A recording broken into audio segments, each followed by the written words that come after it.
the Carabao Cup semi-final, the remaining one on Wednesday, which is the Manchester derby. United have actually won 3 of the last 5 of these encounters. This, on the other hand, should be fun, shouldn't it, Craig? We're just not giving Tottenham enough love. Well, no, I'm sure they appreciate. Well, listen, you wind me up. I do. Why? You do, because quite often you sit here and say, it's not going to be a great game, blah, blah. And a lot of these games between the Manchester clubs are, but if you see the 0-0 draw December 12th? Didn't I just say it was going to be a good game? Yeah. Right, so you're citing that 1-0-0 as to why it won't be? It was horrible. Right. Right, it was horrible. So we don't know what we're going to get. I hope we're going to get an exciting game. Man United, the only injury I'm aware of is Phil Jones. So really not an issue for him because he's not been part of it. Guardiola has talked again about, I can't put a team together for COVID. But I've looked at the injury list and the COVID list, and unless I've missed something, it hasn't changed since they pulverised Chelsea.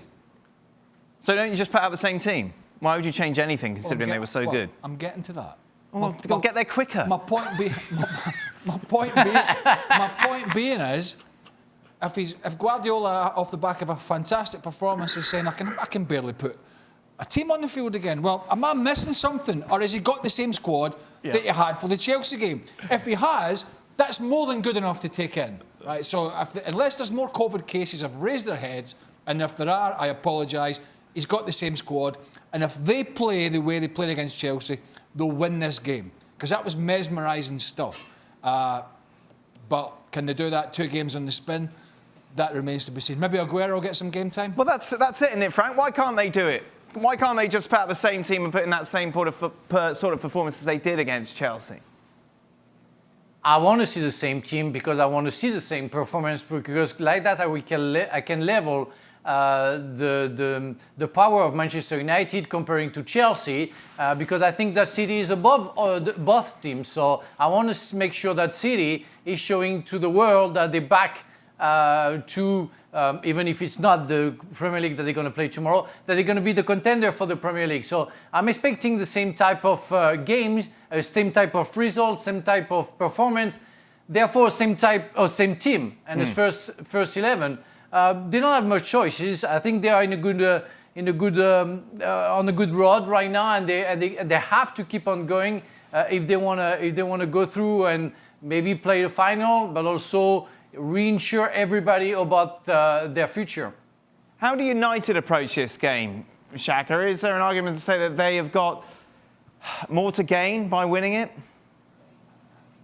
Absolutely, they've got more to gain. Despite the relative positions in the table, and I know City are breathing on their necks with the game in hand, I think United need to show and to themselves as much as anyone that they deserve to be where they are. Their football over the last month or so, I think, has been arguably best in the league. The weird thing from the first time these two met in the league is I felt City set up to kind of counter what United were doing, and I don't think that I've seen Pep Guardiola do that at any point in his managerial career. He seemed more concerned with the opposition than his team. They're playing a whole lot better now than they were then, but then so are United. I'd like to see Pep Guardiola put out the same team that he played against Chelsea and play their football. I have no problem with the tactics of considering the opponent, but don't let that be your primary motive. I think he does that, we have a good game. That's it. Thank you very much, Jenna. What's wrong? What do you want to say quickly? No, I was going to tell you why it's not as simple as the game against Chelsea. OK, well, we don't have time for that. Maybe we'll talk about it in extra time. Who knows? No, we'll talk about it now. We'll save the break for later. Just a reminder, you can listen to Extra Time over on our podcast, which is available every day. Plenty of bonus content over there. Thanks so much for watching ESPN on YouTube. And for more sports highlights and analysis, be sure to download the ESPN app. And for premium content and live streaming, subscribe to ESPN Plus.